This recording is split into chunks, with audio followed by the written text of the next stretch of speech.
زمانے کی قسم تمام انسان خسارے میں ہیں سوائے ان کے جو ایمان لائے، جنہوں نے نیک عمل کیے، جنہوں نے ایک دوسرے کو حق کی نصیحت کی، جنہوں نے ایک دوسرے کو صبر کی تلقین کی۔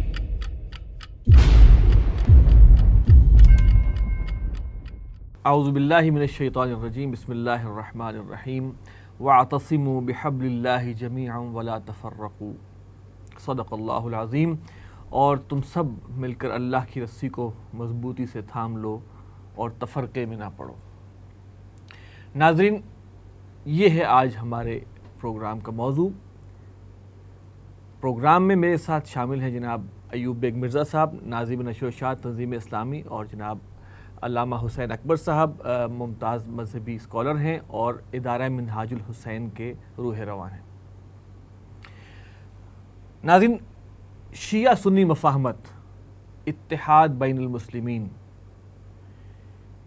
یہ وقت کی ایک اہم ضرورت اس لحاظ سے معلوم ہوتا ہے کہ عالم اسلام کے خلاف جتنی بھی اب سازشیں ہو رہی ہیں ان میں بہت کلیئر طور پر یہ چیز سامنے آ رہی ہے کہ مسلمانوں ہی کے بیچ میں اختلافات کو ہوا دے کر، جذبات کو بھڑکا کر، آپس میں لڑوا کر اغیار جو ہیں وہ اپنے مقاصد حاصل کر رہے ہیں۔ اس حوالے سے پہلا سوال میرا مولانا آپ سے ہے کہ وَاعْتَصِمُوا بِحَبْلِ اللَّهِ جَمِيعًا وَلَا تَفَرَّقُوا، ہم اس آیت کو سامنے رکھیں۔ انٹرنیشنل حالات، خصوصاً پاکستان کے حوالے سے، عالم اسلام کے حوالے سے، جبکہ اب ہمیں نظر آ رہا ہے کہ امریکہ، بھارت اور اسرائیل یہ ایک کسی نئے جوڑ میں شامل ہو رہے ہیں، زیادہ اسٹرانگ بانڈنگ میں شامل ہو رہے ہیں۔ کیا اس سے بھی اسلام اور پاکستان کو خطرہ ہے، اور یہ آیت اس کے لیے کتنی اہم ہے؟ اعوذ باللہ من الشیطان الرجیم، بسم اللہ الرحمن الرحیم۔ شکریہ۔ اس آیت مجیدہ میں اللہ تعالیٰ نے ہمیں ایک امر دیا ہے اور ایک نہی فرمائی ہے۔ خداوند متعال کے اوامر و نہی دونوں پر عمل کرنا واجب ہے۔ امر کی مخالفت بھی گناہ کبیرہ ہے اور نہی کا ارتکاب بھی گناہ کبیرہ ہے۔ ایک مسلمان ہونے کے حوالے سے میں سمجھتا ہوں کہ ہر مسلمان پر واجب اور فرض ہے کہ وہ امر الہی پر عمل کرتے ہوئے اللہ کی رسی کو تھامے اور وحدت کی طرف، یگانگت کی طرف قدم بڑھائے، جوڑنے کی کوشش کرے، توڑنے کی کوشش نہ کرے۔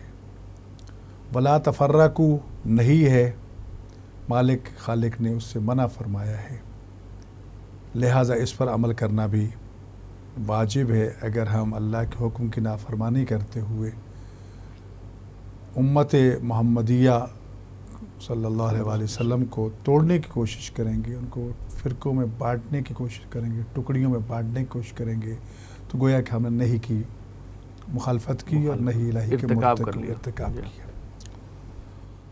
ایک چیز جس کی وضاحت میں پہلے کر دینا ضروری سمجھتا ہوں، ہمارے ہاں یہ لفظ رائج ہو چکا ہے اتحاد بین المسلمین،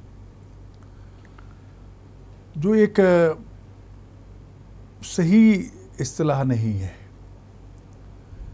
اس سے جو معنی لیے جاتے ہیں شاید اتحاد کے کہ میں شیعہ ہوں تو میں ہاتھ باندھ لوں، ایوب صاحب سنی ہے تو یہ ہاتھ کھول لیں، یا میں اپنا مذہب چھوڑ دوں، آپ اپنا مذہب چھوڑ دیں۔ اگر ہم اس کو اتحاد کی بجائے معاونت کی بات کر لیں، تعاون کی بات کر لیں کہ تعاونوا علی البر والتقوی جو قرآن کا حکم بھی موجود ہے، تو لہٰذا شیعہ شیعہ رہے گا، سنی سنی رہے گا۔ ہم اپنے مشترکہ دشمن کو سامنے رکھتے ہوئے اصل اس دشمن کو اور اپنے مشترکہ مفادات کو لے کے چل سکتے ہیں، اور اس میں کوئی معنی نہیں ہے۔ اتحاد بین المسلمین کا عموماً یہ شاید سمجھا جاتا ہے کہ میں ایک ہاتھ کھول لوں اور ایک باندھ لوں، یا یہ ایک ہاتھ کھول لیں ایک باندھ لیں۔ نہیں، یہ کہتا نہیں۔ تو اصل مفہوم جو ہے وہ معاونت ہے، تعاون ہے۔ ایک اگر اہل سنت ہے تو وہ اہل سنت رہے، ٹھیک ہے۔ ایک شیعہ ہے تو شیعہ رہے، لیکن دشمن قرآن کریم نے متعین کر دیے کہ یہود و نصارہ تمہارے دشمن ہیں، اور سختی سے کہہ دیا کہ وَمَن يَتَوَلَّ مِنْهُمْ فَإِنَّهُ مِنْهُمْ۔ تو لہٰذا جب یہ صورتحال موجود ہے تو ہم اتنے واضح قرآنی احکام کی مخالفت کرتے ہوئے بجائے اس کے کہ ہم آپس میں مسلمانوں کے ساتھ کوئی اپنے تعلقات اور تعاون کو بڑھائیں، یا عالمی سطح میں دیکھیں تو ہمارے پڑوسی ملک موجود ہیں مسلمان ملک، ہم ان کی طرف پہلے قدم بڑھائیں، یا دور بھی اگر کوئی مسلمان ہے تو مسلمان کوئی دور نہیں ہے، مسلمان جسد واحد ہے، جہاں بھی ایک سر کتنے بلندی پر ہے، پاؤں کتنی پستی پر ہے، لیکن اس کا مطلب یہ نہیں ہے کہ اتنے فاصلوں کی جسد واحد ہے۔ کوئی دنیا کے کسی کونے بھی مسلمان بیٹھا ہے، لا الہ الا اللہ محمد رسول اللہ صلی اللہ علیہ وسلم پڑھنے والا بیٹھا ہے، تو وہ ایک ہے۔ لہٰذا ہمیں اس کے دکھ کو، اس کے درد کو، اس کے غم کو، اس کی خوشی کو اپنا غم، اپنا خوشی، اپنا درد سمجھنا چاہیے۔ کیوں؟ من اصبح ولم یہتم بامور المسلمین فلیس بمسلم۔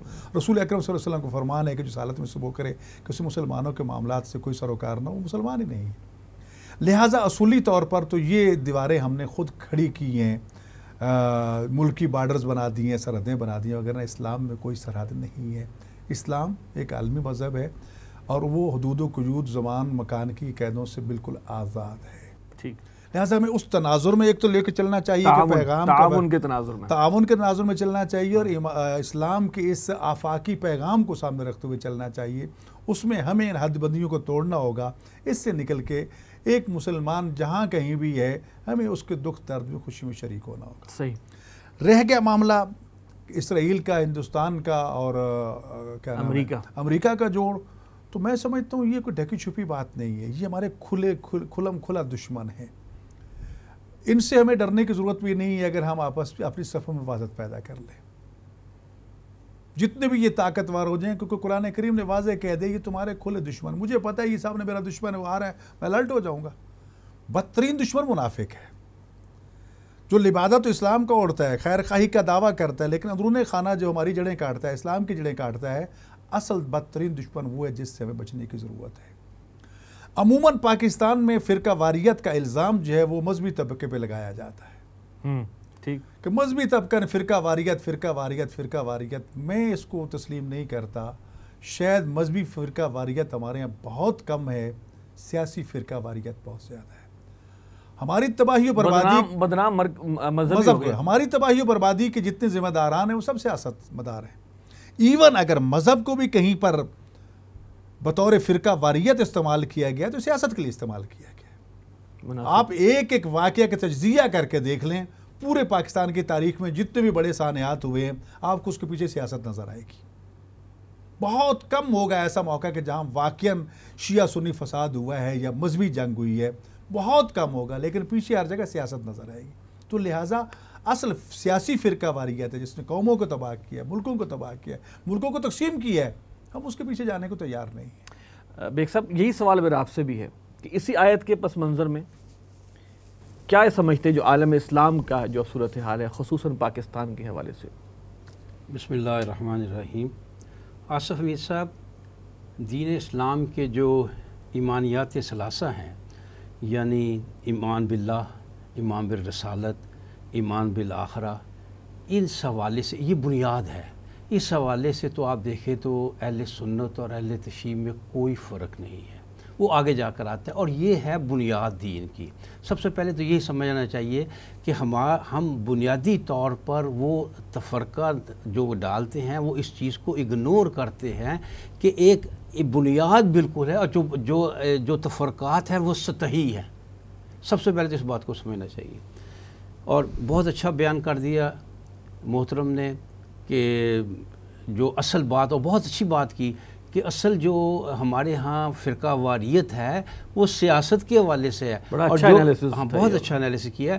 اور جو ہمیں مذہبی فرقہ واریت بھی نظر آتی ہے، وہ بھی اصل میں اس کے پیچھے سیاست ہے۔ میں خاص طور پر آپ کو ایک بات کہوں گا کہ آپ دیکھیں کہ پچھلے دنوں میں پاکستان کس بری طرح دہشت گردی کا شکار رہا۔ امام بارگاہوں میں بم پھٹتے رہے اور مساجد میں ہوتے رہے، لیکن آپ نے کسی شیعہ عالم دین سے یہ سنا کہ یہ اہل سنت نے یہ کیا ہے، یا مسجد میں ہوا ہو تو اہل سنت نے کہا ہو کہ یہ شیعوں نے کروایا ہے؟ اور اس کا کیا اثر ہوا؟ اس کا بہت مثبت، بہت اچھا اثر ہوا کہ ہم لوگ جو دیوار بر دیوار رہتے ہیں، شیعہ اور سنی، وہ اسی طرح شیر و شکر ہے جو ان حادثات سے پہلے تھے۔ یعنی کہ آپ یہ کہنا چاہ رہے ہیں کہ مذہبی ایلیٹ جو ہے جی وہ بلیم گیم میں شامل نہیں ہوئی. انہوں نے اس سازش کو سمجھا ہے, دونوں طرف سے اس سازش کو سمجھا گیا ہے, اور لہٰذا اس کے اثرات دیکھیں. سب سے بڑی صورتحال اس وقت ہوتی ہے جب کہ یہ تفرقہ آپ کے محلوں میں, آپ کے شہروں میں, عوام میں اتر جائے, تو تب یہ صورتحال بہت گمبھیر ہو جائے. جیسے کہ نہیں, لیکن کیا ہم کہیں گے کہ مذہبی ایلیٹ جو ہے, جو مذہبی ہائرارکی ہے, وہ اس آیت کو باقاعدہ فالو کر رہی ہے؟ دیکھیں میں سمجھتا ہوں کہ اسی کا اثر ہے کہ وہ جو دہشت گردی ہوئی ہے اس نے عوامی سطح پر فرقہ واریت کا رنگ نہیں پکڑا, تو اس کی وجہ یہی ہے کہ اس ایلیٹ نے اس کو سمجھا ہے, یہی وجہ ہے. دیکھیے ہم نے یہاں تک دیکھا ہے ایک عینی گواہ کے مطابق کہ انہوں نے ایک دیکھا, ایک یہ کیری ڈبہ نہیں ہوتا, اس نے ایک حملہ کیا اس پر امام بارگاہ پر, اور اسی ڈبے نے 2 گھنٹے پر مسجد پر حملہ کیا. یہ یعنی کہ یہ کسی بیرونی ہاتھ جی بیرونی ہاتھ.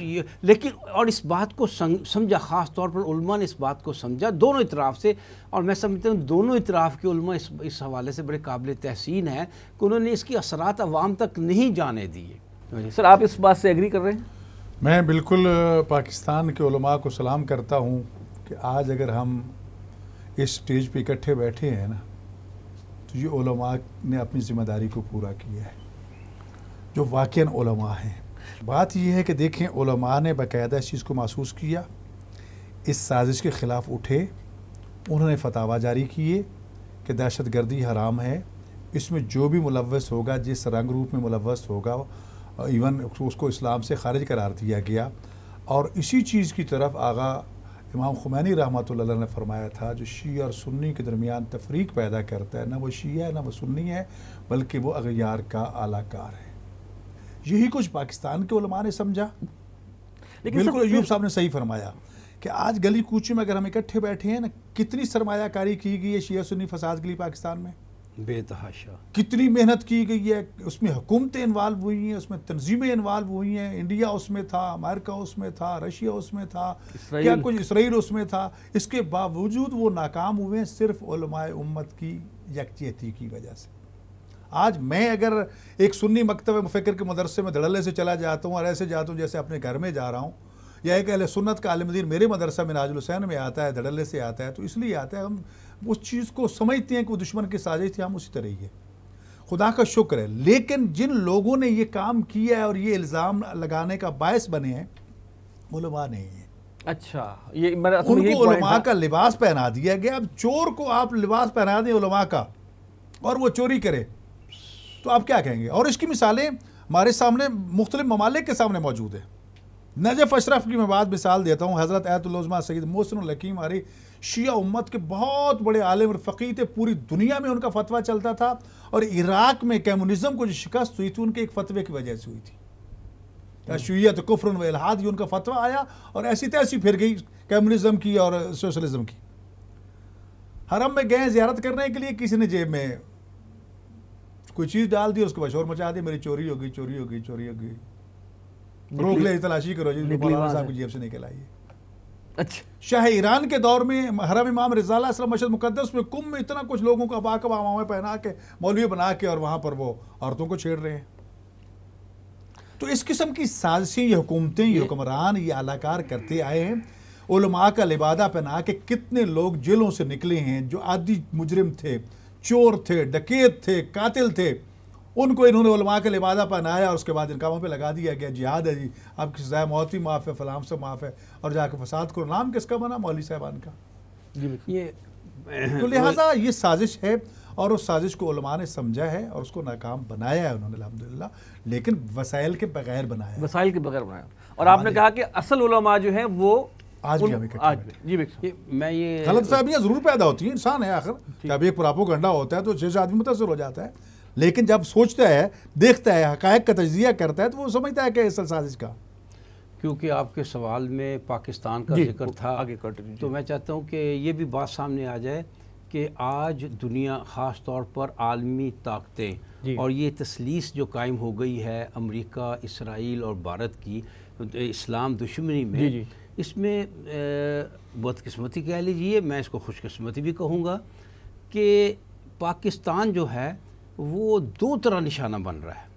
یعنی صرف ایک بات خوش قسمتی بھی کہیں گے, خوش قسمتی اس طرح نا، وہ میں اگر آپ مجھے اجازت دیں گے تو میں تھوڑا سا واضح کر دوں گا کہ دو طرح کی ہے. نمبر ون اس طرح کہ اس وقت امریکہ کو سب سے بڑا چیلنج جو درپیش ہے وہ چائنا کا ہے. چائنا کی اقتصادی ترقی جو ہے وہ سمجھ رہا ہے کہ اقتصادی ترقی در حقیقت آج کی دنیا میں عسکری ترقی اور عسکری قوت کی بنیاد ہوتی ہے، ٹھیک، اور اس سے بڑھ کر اہمیت رکھتی ہے. لہٰذا وہ اس سے پاگل پن کی حد تک پریشان ہے. ٹھیک ہے. اچھا، وہ چاہتا ہے چائنا کا کنٹینمنٹ محاصرہ چاہتا ہے. ٹھیک. اچھا، اس میں آس پاس کے تمام ممالک اس سے، انڈیا پاکستان کے علاوہ ہے کون، چھوٹے چھوٹے ملک ہیں اس کے علاوہ، تو انڈیا اس کا دایاں بایاں آگے پیچھے کا ساتھی ہے. پاکستان اس راستے میں آ رہا ہے، پاکستان امریکہ کے راستے میں آ رہا ہے کہ میں اسے محسوس. پاکستان کو اللہ تعالیٰ نے جغرافیائی لوکیشن بھی ایسی دی ہے کہ پاکستان کے تعاون کے بغیر، پاکستان کے جغرافیائی تعاون کے بغیر امریکہ یہ گھیراؤ مکمل نہیں کر سکتا. اور پاکستان جو ہے نہ صرف اس وقت کہ چائنا کا دوست ہے، اب وہ ون بیلٹ ون روڈ پر چل پڑا ہے، سی پیک آ رہا ہے. تو اس سے یہ پاکستان اس بنیاد پر نشانہ ایک تو یہ. دوسری بات یہ ہے کہ پاکستان ایک واحد اسلامی ایٹمی قوت ہے، اور یہ اسرائیل کو قبول نہیں ہے. یہ اسرائیل کے لیے موت ہے.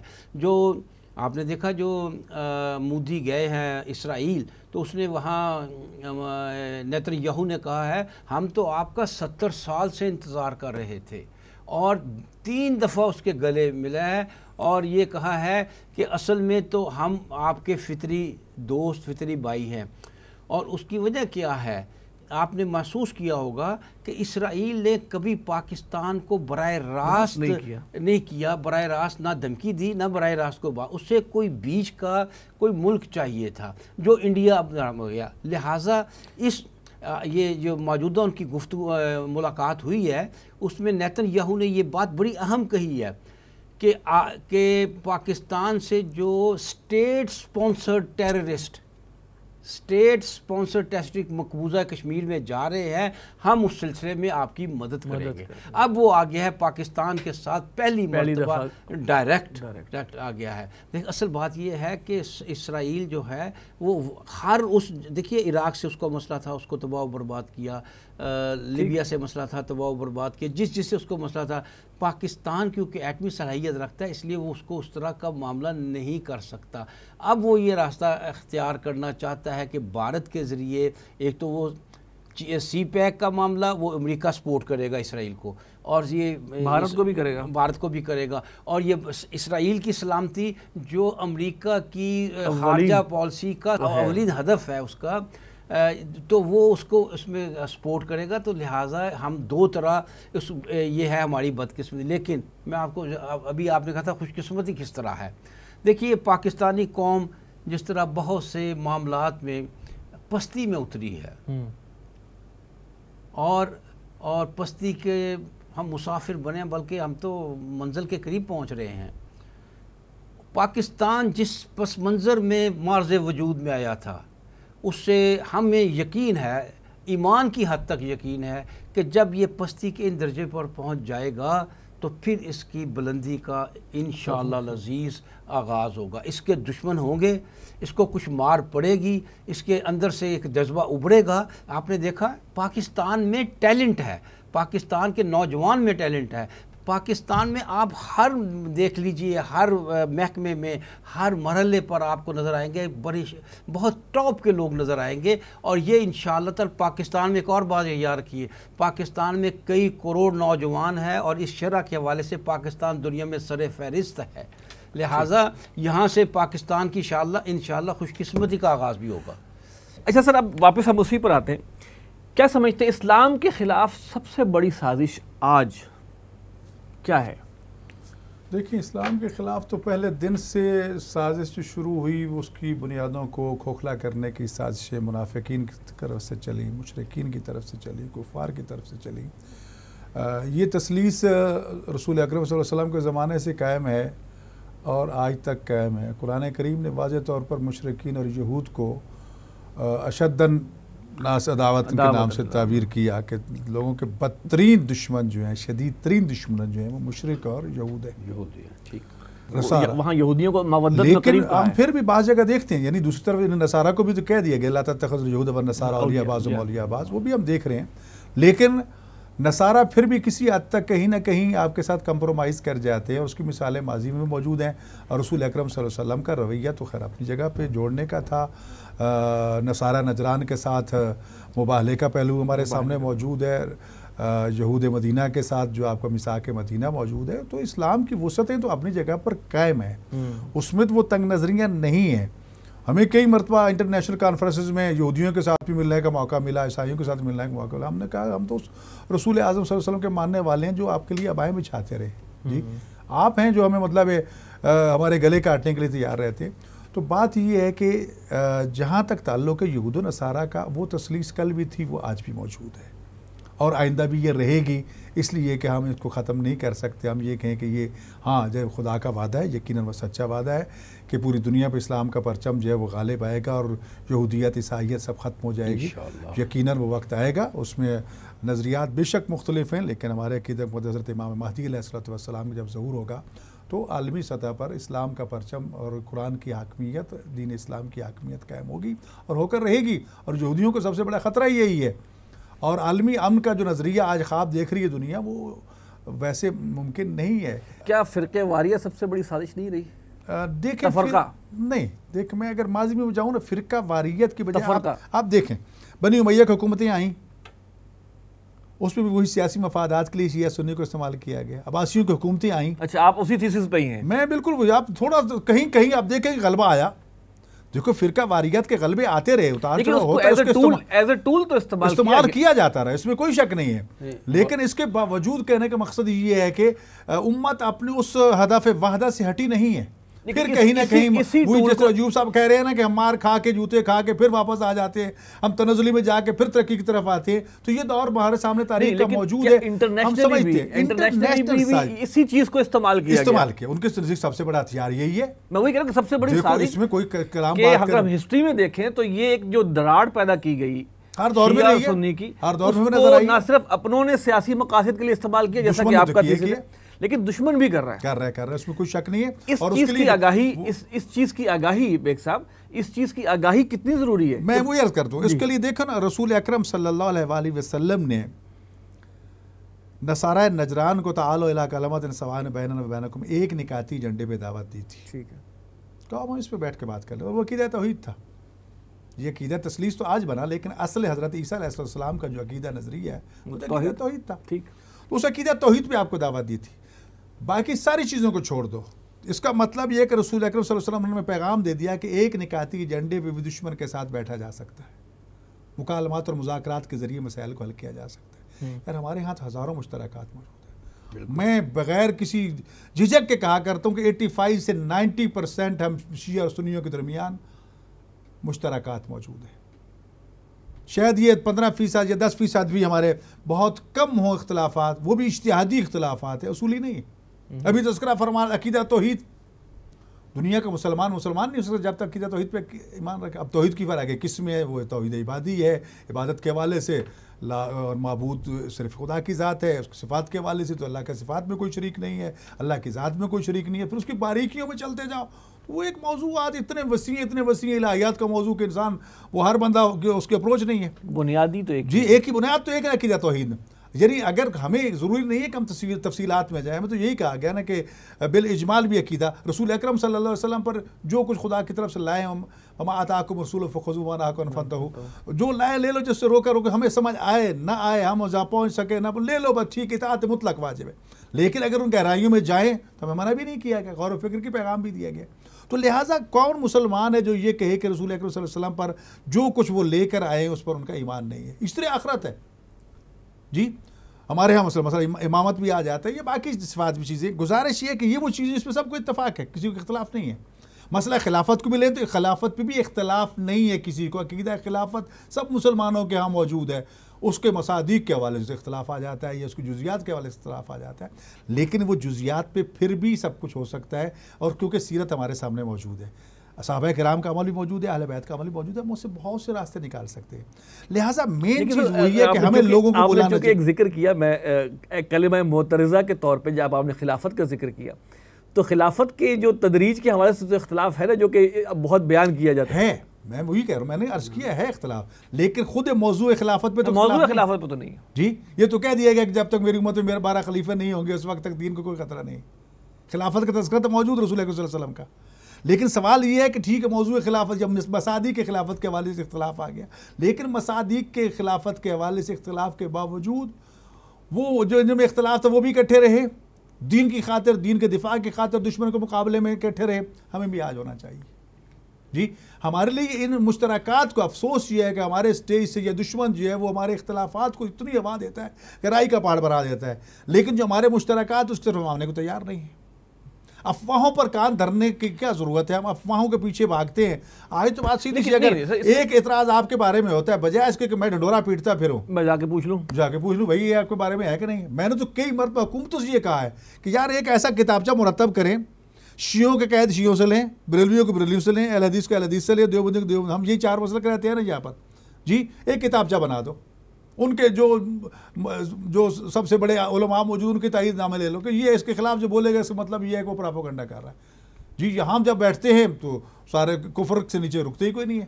لیکن وہ باتیں ایسی ہیں جس پہ ہم اپنی جگہ پر قائم رہتے ہوئے اپنے دشمن کو بھی سزا دے سکتے ہیں اور اپنے مفادات کا تحفظ بھی کر سکتے ہیں. فرقہ واریت کے ہمیں اس چیز کی طرف آنا چاہیے، اس چیز کو زیادہ آگے بڑھانا چاہیے. میرا اگلا سوال اسی پہ ہے. فرقہ واریت دیکھیں بات آپ کی، پھر وہی کہیں گے کہ فرقہ واریت ختم نہیں ہو سکتی ختم. ہم اس کی جڑیں اتنی مضبوط ہو چکی ہیں کہ اس وقت پاکستان میں ہم مسلک کی بنیاد پر نمائندگیاں لے کے بیٹھے ہیں. سیاست میں نہیں جی، ہر چیز میں. یہ شیعوں کی مسجد ہے، یہ بریلویوں کی مسجد ہے، یہ دیوبندیوں کی مسجد ہے، باقیوں کو چھوڑا ہم نے لگا دیں، بورڈ لگا دیے ہیں. جی ہمارا متحدہ علماء بورڈ بنتا ہے، اس میں شیعہ بھی بیٹھا ہے، بریلوی بھی بیٹھا ہے، دیوبندی ان ٹائٹلوں سے بیٹھے ہیں. قرآن بورڈ بنتا ہے، اس میں شیعہ بھی بیٹھا ہے، بریلوی دیوبندی حدیث بھی بیٹھے ہیں. اسلامی رضاعتی کونسل میں چلے جائیں ہے نا. تو جو مشترکہ چیزیں اس کے اوپر اکٹھے ہو جاؤ، ایک دوسرے کو خراب نہ کرو. بیگ صاحب اس میں جیسے انہوں نے کہا کہ فرقے واریت مصر نے کر دکھایا نا، مصر کا جامع ازہر نے فتویٰ دے دیا کہ 5 فقہ میں جس پہ عمل کر لو ٹھیک ہے. دیکھیں سب سے پہلی بات مسلمانوں کو یہ جان لینا چاہیے کہ اغیار وہ یہود ہوں یا عیسائی، اور جو یہ تسلیس قائم ہو گئی ہے کہ نہ وہ شیعوں کے دوست ہیں نہ وہ سنیوں کے دوست ہیں، کوئی شک نہیں. وہ یہ تو کر سکتے ہیں کہ پہلے ایک کا دوست بن کے دوسرے کو مارے، پھر جب اس کو مار لیں تو پھر جو اکیلا جو رہ جائے گا اس کو ماریں گے. ہمیں دشمن ابھی تو یہی ہو رہا ہے، ہمیں دشمن کی اسٹریٹجی کو سمجھنی چاہیے اور مسلمان کو یہ جاننا چاہیے، ہر شیعہ کو بھی جاننا چاہیے اور سنی کو بھی جاننا چاہیے کہ یہ امریکہ، اسرائیل، بھارت، یہ جو بھی ہمارے دشمن ہیں یہ اسلام کے دشمن ہیں، یہ شیعوں کے دشمن یا سنیوں کے دشمن نہیں ہیں. یہ ایک دیکھیں آپ کے سامنے یہ مثال آ گئی کہ امریکہ جب دوسری جنگ عظیم کے بعد امریکہ کے سامنے 2 دشمن تھے، ایک تھا کمیونزم اور ایک تھا اسلام. اس نے پہلے اسلام کو اپنے ساتھ ملایا، کمیونزم کو شکست دی، اور کمیونزم کو شکست دینے کے بعد وہ اسلام کے پیچھے پڑ گیا. یہ اسی بات سے سبق حاصل کر لیں کہ وہ پہلے کسی ایک فرقے سے مدد لے گا اور دوسرے کو ختم کرنے کی کوشش کرے گا. جہاد کا غلغلہ جو ہے وہ امریکہ نے بلند کیا تھا افغان پھر کسی رشیا کے خلاف، اس وقت یہ مجاہدین تھے. ہاں بالکل. تو یہ اس بات کو سمجھنے کی ضرورت ہے، دشمن کی اسٹریٹجی کو سمجھنے کی ضرورت ہے اور اس کے مطابق اپنا، اور یہ بات بڑی درست ہے، یہ بات بالکل درست ہے کہ اپنے عقائد کو ہرگز چھوڑنے کی ضرورت نہیں ہے. آپ اپنے عقائد پر مکمل طور پر قائم رہیے، لیکن یہ ہے کہ خام خواہ کی چھیر خانی، خام خواہ کی بہتان تراشی، اس سے اجتناب کرنا چاہیے اور آپ صرف اس وقت اپنے اس دشمن کو دیکھنا چاہیے جو ہمارے اسلام کو گزند پہنچانا چاہتا ہے. اچھا میرا ایک سوال آپ دونوں حضرات سے. سر پہلے آپ سے، ایک دھماکہ ہوتا ہے امام بارگاہ میں یا کوئی فائرنگ ہوتی ہے، اللہ نہ اہل تشیع، یعنی کہ سب کا بات کر رہا ہوں، اللہ کرے آگے بالکل نہ ہو. آپ اپنے جو سننے والوں کو کیا نصیحت کرتے ہیں؟ دیکھیے میرے بھائی، میں پھر وہی عرض کر رہا ہوں کہ سب سے پہلی بات تو یہ ہے کہ ہمارے بزرگان کی طرف سے، جیسے پہلے میں عرض کر چکا ہوں کہ ہمارے ہاں عقیدہ تقلید موجود ہے کہ ہم اپنے زمانے کے سب سے بڑے مجتہد اعظم کے مقلد ہیں، اس کے فتویٰ کو ماننا ہمارے لیے واجب ہوتا ہے. ٹھیک. ہمارے فقہا نے آج تک یہ اجازت نہیں دی کہ کسی بھی بے گناہ کا گلا کاٹو، وگرنہ جوابی دھماکے بھی ہو سکتے ہیں، جوابی فائرنگ بھی ہو سکتی ہے، جوابی قتل و غارت بھی ہو سکتی ہے، نہیں ہوئی۔ تازہ ترین مثال اس وقت عراق کی ہے۔ عراق میں داعش داخل ہوئی، شیعہ سنی علماء اور فقہا نے مل کے فتویٰ دیا کہ یہ شیعہ سنی کی بات نہیں ہے، وہی ایوب صاحب جو فرما رہے ہیں کہ یہ اسلام دشمن ہے، وطن دشمن ہے، ہمیں اپنے وطن کو بچانا ہے۔ لوگ گھروں سے جو کچھ ملا لے کے سڑکوں پہ آ گئے، لیکن جہاد کی کمان حکومت نے، علماء نے عوام کے ہاتھ میں نہیں دی۔ جو ہمارے یہاں کبھی کبھی تماشا لگ جاتا ہے نا، جس وجہ سے بڑے بڑے نقصانات بھی ہوئے ہیں، وہ نہیں کرنے دیا انہوں نے کہ نہیں، پہلے آؤ ٹریننگ لو، ایک ایک بندے کو چیک کیا گیا، چیک کرنے کے بعد کیا اس میں یہ صلاحیت ہے، اس کو بھیجا جائے نہ بھیجا جائے، اس کے بعد آج پورا عراق داعش کے وجود سے پاک ہو چکا ہے۔ آپ عراق میں چلے جائیں، یعنی میں نے تجزیہ ساتھیوں، میں پچھلے سال ایک ڈیلیگیشن لے کے ہوں اہل سنت علماء کا، سارے اہل سنت سے میں اکیلا ان کا خادم تھا جی، جہاں جہاں گئے کسی نے ان آنکھ اٹھا کر ہی دیکھا کہ یہ ہاتھ باندھ کے نماز پڑھنے والے کون ہیں کون نہیں، یعنی اس طرح ان لوگوں نے ایک ماحول ڈیولپ کیا ہے۔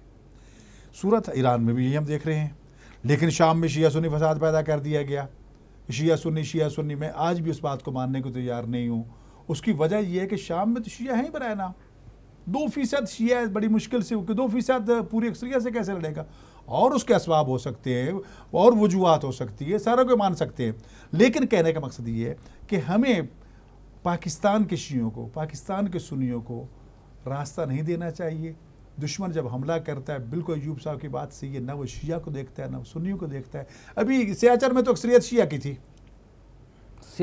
سیاچن کی جنگ ہم نے لڑی ہے، تو اس میں سفید پوش پہاڑوں پر جو رہنما تھے گلگت بلتستان کے نوجوان تھے، وہ تو سارے شیعہ تھے۔ کیا انہوں نے دیکھا ہے شیعوں کو چھوڑ دو اور فلاں کو مار دو؟ یا مجاہدین تھے جو اہل سنت تھے، اکثریت ان کے اہل سنت کی تھی، کیا ان کو معاف کیا؟ نہیں یار، ہمیں وہ پاکستان کے وجود کو ختم کرنا چاہتے ہیں، مسلمانوں کو ختم کرنا چاہتے ہیں۔ علماء نے، ہماری شیعہ قوم کے علماء نے پاکستان میں بھی آج تک یہ جہاد کا فتویٰ نہیں دیا، رد عمل کا فتویٰ نہیں دیا، صبر کی تلقین کی ہے، حوصلے کی تلقین کی ہے۔ یہ نہیں ہے کہ مار دو دھاڑ دو، اور آج ساری دنیا کے سامنے یہ چیز آ چکی ہے، عملی طور پر آ چکی ہے۔ ہمارے اہل سنت کے بہت سے مفتی صاحبان جن کو میں ذاتی طور پر جانتا ہوں، ان کی یہی تعلیمات ہیں۔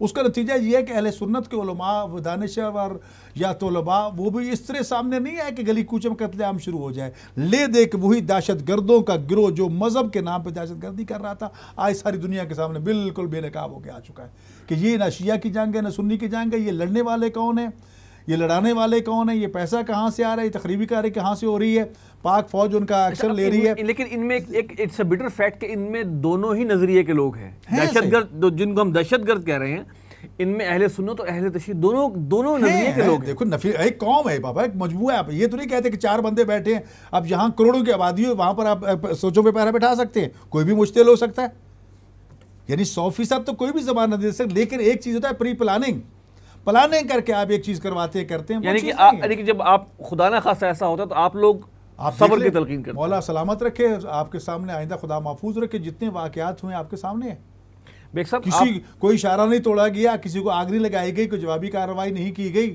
دھرنا ہے، ٹھیک ہے بیٹھے، دھرنا احتجاج ہے، اپنی علامتی احتجاج۔ ابھی پارا چنار کا واقعہ آپ کے سامنے حال ہی کا واقعہ ہے جی، پارا چنار میں 1 لاکھ 1.5 لاکھ کا مجمع بیٹھا رہا ہے، کوئی نقصان ہوا ہے؟ اسلام آباد میں میں خود وہاں دھرنے میں موجود تھا، وہاں کوئی بلب تک ٹوٹا ہے؟ پورے شہر میں، پورے پاکستان کے شہروں میں دیکھ لیجئے کہیں کوئی تخریب کاری نہیں ہوئی، وگرنہ اشتعال میں آ کے آگ لگا دو، یہ کرو وہ کرو فلاں کرو، کیونکہ ہمارے علماء کی طرف سے کبھی بھی اجازت نہیں دی کہ ہم قطعاً اپنی قوم کو اس بات کی اجازت نہیں دیتے۔ ہاں، جو قرآن کا اصول ہے، جو خدا کا اصول ہے، مجرم ہے عدالت میں جاؤ، پتہ چل جائے فلاں مجرم کو سزا دلاؤ۔ ہم عدالتوں سے شاکی ہیں، ہم حکومت سے شاکی ہیں کہ ہمارے جو قاتل ہیں ان کو سزائیں نہیں دی گئی، چند ایک کو سزا دے دی جاتی، ماحول ٹھیک ہو جاتا جی، لیکن عدالتیں بھی ڈرتی ہیں اور حکومتیں بھی ڈرتی ہیں، یہ مسلط کا شکار ہے، اسی مسلط نے ہمیں تباہ کیا ہے۔ کاش کہ ہماری عدالتیں جرأت سے قدم اٹھاتی ہیں اور تخریب کاروں کے خلاف باقاعدہ جو قرآن و سنت کا جو قانون کا تقاضا ہے اس کو پورا کرتا ہے، تو آج حالات کچھ اور بہتر ہوتے، یہ صورت بھی ہمیں نہ دیکھنا پڑتی۔ میرے صاحب یہی سوال آپ سے، کیا اگر خدا نہ خواستہ کسی اہل سنت کے ہاں دہشت گردی کا معاملہ ہو، کیا آپ کیا کہتے ہیں؟ دیکھیں آصف صاحب، اہل سنت نے تو صاف بات ہے ایک مدت سے جو طرز عمل اختیار کیا ہوا ہے وہ ہماری تاریخ کا حصہ ہے۔ 77 میں تحریک نظام مصطفیٰ چلی، ان 9 جماعتوں میں زیادہ تر اہل سنت جماعت تھی، لیکن شیعہ جماعت تھی نہ وہاں۔ ٹھیک، یعنی ایسا نہیں ہوا کہ اسلام کے لیے نظام مصطفیٰ کے لیے تحریک چلائی ہے تو اہل تشیع کو الگ کر دیا، ایسا نہیں ہوا۔ تشیع الگ ہوئے ہوں، شروع سے پہلے چلے جائیں 22 نکات 22 نکات سے شروع کریں۔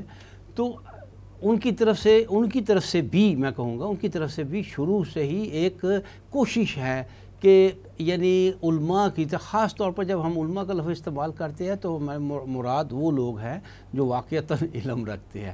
یہ آپ بعض گاؤں میں یا اس طرح کے لوگ بعض آ جاتے ہیں، جس طرح مجالس میں بعض اس طرح کے لوگ آ جاتے ہیں جو اس طرح کی بات کر جاتے ہیں جو نامناسب ہوتی ہے، نہیں کرنی چاہیے۔ اسی طرح اہل سنت میں بھی اصل میں بھڑکا کے انہی کو بھڑکایا جاتا ہے، ہمارا سوشل میڈیا اسی کو وہ دکھا رہا ہوتا ہے۔ اس دفعہ جو سوشل میڈیا جو کر رہا ہے نا، اس میں تو مجھے شک ہے اسی بات کا، جس طرح میں نے آپ کو کیری ڈبے کا حوالہ دیا ہے نا، کہ مجھے کچھ اس طرح کا شک لگا، کچھ اس میں اس طرح کے لوگ انوالو لگتے ہیں جو دونوں طرف سے حملہ کر رہے ہیں۔ یعنی ایک ہی آدمی ہے، بھڑکا رہے ہیں، دونوں طرف کی آگ بھڑکانے کی کوشش کر رہے ہیں، اور یہ کسی ایجنڈے پہ ہو رہا ہے۔ جیسے شام میں ذکر کرنا چاہ رہا ہوں، شام میں جب یہ معاملہ ہوا تو وہاں کی ویڈیوز بڑی بڑی خوفناک ویڈیوز آئی ہیں۔ وہ ویڈیوز ہم تک جو پہنچتی ہے وہ شیعوں کے مظالم کی پہنچتی ہے۔ اب وہ ویڈیوز ان کی کیا حقیقت ہے، کیسے بنائی گئی، کیا ہوا، اور اس کے کاؤنٹر ویڈیوز کیا بن رہی ہیں، یہ اس کو ہم کیسے اینالائز کر سکتے ہیں؟ شام کا مسئلہ بڑا گمبھیر ہو چکا ہے، میں سمجھتا ہوں اس وقت شاید اسے ڈسکس کرنے کا اتنا وقت نہ۔ محترم نے فرمایا کہ 2% اہل تشیع وہاں ہیں، ایسا ہی ہوگا، لیکن ہمارے ہاں تو الویوں کو بھی شیعوں کا ایک فرقہ نہیں، میں یہاں ایک وضاحت کرنا ضروری سمجھتا ہوں۔ ہم الویوں کو مشرک مانتے ہیں، مشرک کیونکہ وہ علی کو خدا مانتے ہیں۔ ہم ان کو قطعاً شیعہ ماننے کو، ایون مسلمان ماننے کو تیار نہیں ہیں۔ ٹھیک ہے، اس وقت وہ مسلمان، میں یہاں کے لوگوں کا تصور کہہ رہا ہوں۔ نہیں، لیکن اچھا اگر وہ کلیئر کر رہے ہیں، اگر وہ کلیئر کر رہے ہیں نا، میں تصور کی بات نہیں کر رہا، آپ کا تصور نہیں، یہ جو لوگ کہتے ہیں ایک ہے ان کا تصور تھا، آپ ٹھیک ہے۔ ابھی آپ ذاکروں کی بات کر رہے تھے، خطیبوں کی بات کر رہے تھے، ہمارے ہاں کچھ ایک گروہ کے کچھ لوگ جنہوں نے یہ نظریات کا پرچار شروع کیا، کل رات بھی ہم ان لوگوں کا محاسبہ کر رہے تھے، ان کے خلاف ہم نے پابندی لگوا دی، پورے پاکستان میں یہ تقریر نہیں کر سکتے، اس لیے کہ یہ مذہب شیعہ کے جو مسلمان اصول ہیں اس کے خلاف جا رہے ہیں۔ مذہب شیعہ میں تو توحید سب سے پہلے جی، تو اگر الوی کا مطلب تو یہ ہے کہ وہ علی علیہ السلام کو خدا مانتے، الہ مانتے، جو معبود، جو علی کو معبود مانتے، وہ تو مطلب مسلمان ہی نہیں ہے۔ تو لہٰذا ہم الویوں کو شیعہ نہیں مانتے، مسلمان نہیں مانتے، ہمارے نزدیک تو یہ حد تک معاملہ ہے۔ اگر کوئی نرم گوشہ رکھتا بھی ہے بڑی مشکل سے تو ان کو مسلمان مان لے گا، زیادہ اتنا کہہ سکتے ہیں کہ بھٹکا ہوا گروہ ہے، وگرنہ ان کو شیعہ نہیں ماننے کو کوئی تیار۔ لیکن اصطلاحات میں زیدی شیعہ، الوی شیعہ، فلاں شیعہ وہ قسمیں بنا دی گئیں، لیکن اس طرح عشری شیعہ جو ہے ہم ان کو صرف شیعہ مانتے ہیں، ان کے عقائد ہیں، اصولی ہیں، فروعی ہیں، سب کچھ معاملات ان کے مدارس ہیں، ان کے ڈسکشنز ہیں، اوپن ہے، ساری دنیا کے سامنے ہے، اجتہاد کا دروازہ کھلا ہے، جبکہ ان کی تعلیمات پوشیدہ ہیں، کسی کو پتہ ہے، کسی کو پتہ نہیں ہے وہ معاملات اس قسم کے۔ لہٰذا الویوں کا معاملہ ہم شیعہ کے ساتھ ان معنوں میں قطعاً نہیں لیتے۔ میں چاہتا تھا آپ اس کی وضاحت کر دیں۔ نہیں، میں نے اس لیے کر دیا تاکہ کسی کے ذہن میں یہ نہ بیٹھے کہ جناب ہم علی اللہ ہی ہے، وہ علی اللہ ہی کہلاتے ہیں، یعنی علی کو خدا مانتے ہیں۔ معاذ اللہ یہ شرک ہے۔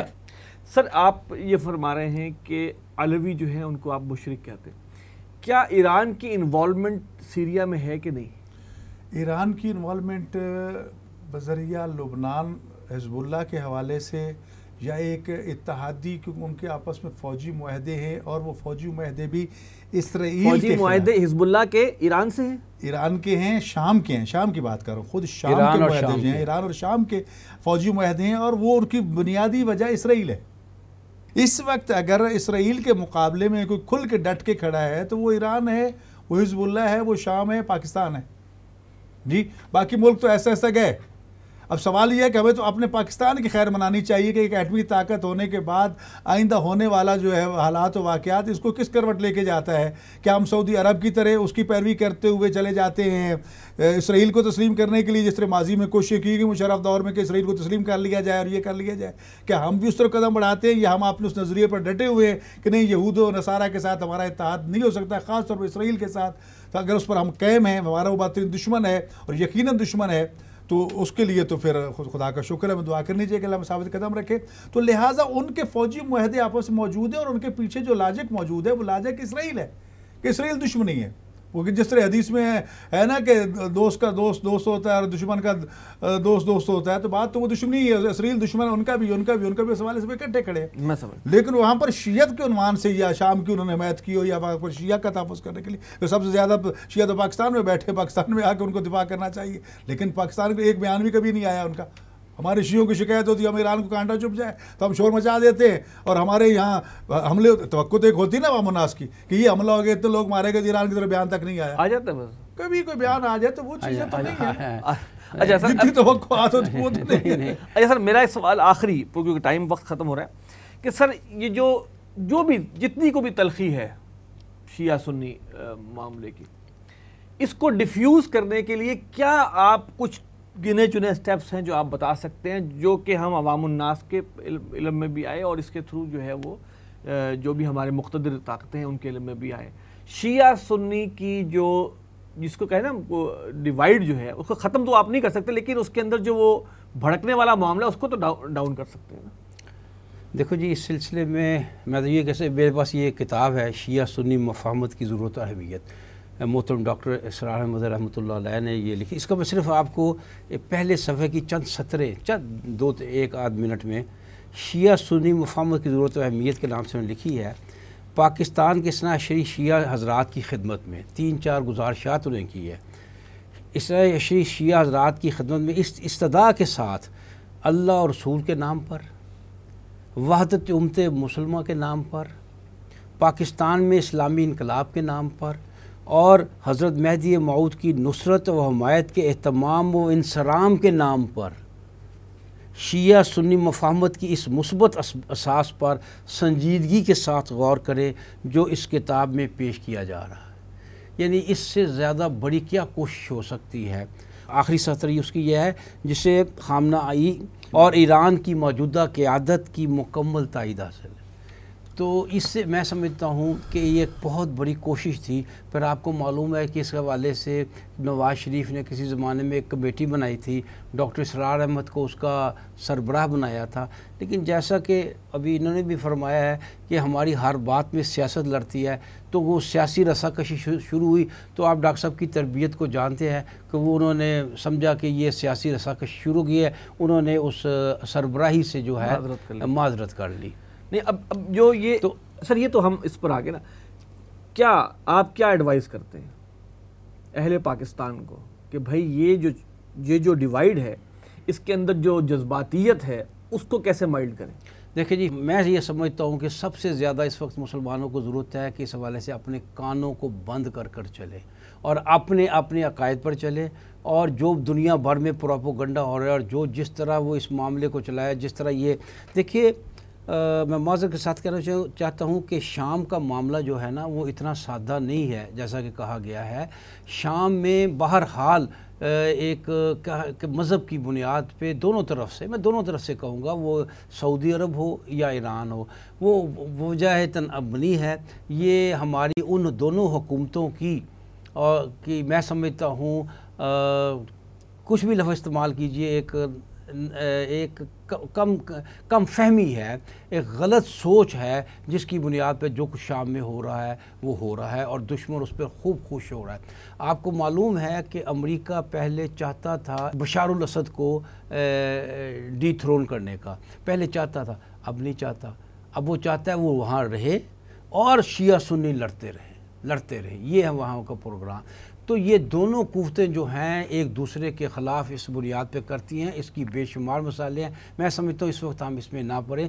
سب سے پہلے پاکستان کو جو آپ نے کہا یہ چاہیے کہ ہم عوامی سطح پہ تو کان بند کریں اس حوالے سے. یہی سکتا ہے سازشیں نہ سنیں، کان بھی بند کریں، زبان بھی بند کر لیں، نہ سنیں نہ اس پر کچھ بولیں. اور علماء حضرات جو اپنی ذمہ داری بہت ہی آسن طریقے سے نبھا رہے تھے، اس پر مزید الرٹ ہو جائیں، مزید احتیاط برتیں.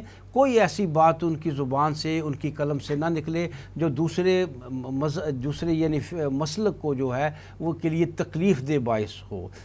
اور حکومتی سطح پر بھی جو ہے وہ یہ ہونا چاہیے کہ وہ سب سے اپنے شہری ہونے کی حیثیت سے سب کی حفاظت کی ذمہ داری ادا کریں.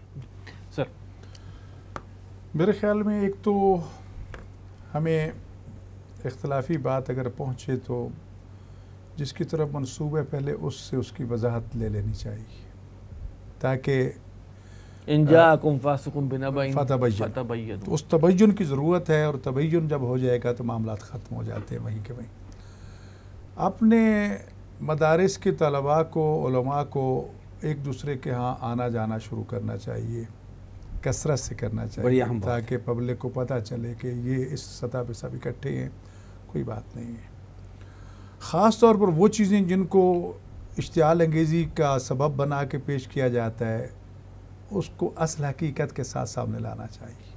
اچھا، جو حقیقت کچھ ہوتی ہے بیان کچھ کی جاتی ہے. کچھ کیا ٹھیک جاتا ہے. مثلا قرآن کے حوالے شیعوں پہ الزام ہے شیعوں کو قرآن 40 پار ہو گیا. بھائی یار ہر گھر میں یہی قرآن موجود ہے، یہی پڑھ رہے ہیں. کیوں نہ ایران پاکستان یا پاکستان کے شیعہ سنی جو ہیں مل کے ایک قرآن چھاپ لیں، دونوں مہر لگائیں، دونوں دستخط کریں، بابا یہ سب مسلمانوں کا قرآن ہے، یہ خداوند متعال کی کتاب ہے، نہ شیعوں کی کتاب ہے نہ سنیوں کی کتاب ہے، پوری انسانیت کے لیے یہ سرچشمہ ہدایت ہے. اسی طرح مشترکات کو آگے لائیں. ایران نے ایک کام بہت کیا ہے لیکن افسوس یہ ہے کہ اس کو اردو میں ترجمہ نہیں کیا. اچھا، انہوں نے ایک ادارہ بنایا تھا جس میں انہوں نے مشترکات کو اکٹھا کیا. سب سے پہلا کتابچہ لکھا گیا تھا، مجھے سن یاد نہیں ہے، ادارہ تقریب بین المذاہب کے نام سے مصر میں قائم ہوا تھا، جامع ازہر میں. اس وقت کسی نے فتویٰ جاری کر دیا کہ شیعوں کو حج سے روک دیا جائے. علماء نجف ہمارے گئے وہاں پر بھی، آپ کس بنیاد پہ یہ فتویٰ دے رہے. افہام و تفہیم، بحث و تمیز جب شروع ہوئی اور حقائق سامنے آئے تو علماء ازہر نے اور علماء نجف نے مل کے الحج علی مذاہب الخمسہ کے نام پہ کتابچہ لکھا کہ تمام مذاہب حج کی کیفیت کیا ہے. اس کے بعد تمام مسالے کی فقہ مشترکہ لکھ دی گئی. اس وقت آج بھی مصر کی جامع ازہر میں 5 فقہ پڑھائی جا رہی ہیں. اس وقت کے شیخ محمود شلتوت نے جہاں تک فتویٰ دے دیا تھا کہ 5 فقہوں میں سے کسی ایک پہ بھی عمل کر لو مجزی و کافی ہے. ایک دوسرے کو قریب آنا چاہیے ان فقہوں کے فقہی احکام کو. میرے دن ایک ہمارے بزرگ ساتھی ہیں ماشاءاللہ بہت کم کر رہے عبادت کے لیے آئے تو میں نے اپنا ایک جو فقہی معاملات پہ عملیہ تھا رسالہ تھا وہ اس کو دے دیا. تیسرے دن پورا وفد لے کے آ گئے، کہنے لگے یار ہم نے گھر جا کے اپنی کتابوں کے ساتھ اس کو حرف پر ٹیلی کیا ہے، ہمیں اس میں کوئی ایسے اختلاف نظر نہیں آیا. یعنی اتنی قربتیں ہمارے درمیان موجود ہیں لیکن ہم اس پہ کام کرنے کو تیار نہیں ہیں. دوسری بات یہ ہے کہ نفرتیں پھیلا دی گئی ہیں. رسول اکرم کو فرمان ہے مانے قاطعنی واصل، جو مجھ سے دور بھاگتا ہے اس کو آگے بڑھ کے سینے سے لگاتا ہوں. ہمیں سینے سے لگانے کی ضرورت ہے. جی جو نفرتیں فلاں نجس ہے، فلاں نکاح ٹوٹ جاتا ہے، فلاں یہ ہو جاتا ہے، فلاں وہ ہو جاتا ہے، بابا آج تو نکاح ٹوٹنے والی باتیں ختم کرو. جی یہ دور رکھنے کی کیوں یعنی چند لوگوں نے تحریکیں شروع کر رکھی ہیں کہ دوسرے قریب ہی نہ جائیں. نہیں بھئی آئیں بیٹھے. کربلا کا پیغام تو جہاں تک ہمارے پاس موجود ہے، امام حسین علیہ السلام جگہ تنہا جب رہ جاتے ہیں تب بھی ڈائلاگ اور مکالمات کا راستہ نہیں چھوڑتے. آج بھی وہ جگہ محفوظ ہے تاریخی طور پر کربلا میں. ابھی بھی میں گیا ہوں اپریل میں تو اس جگہ کو خاص طور پر میں نے نوٹ کیا کہ جب عمر بن سعد کے ساتھ پھر ڈائلاگ کر رہے، جب اکیلے رہ گئے تو ڈائلاگ تو فوجی اس وقت کرتے ہیں جب کچھ بچنے کی امید باقی ہو.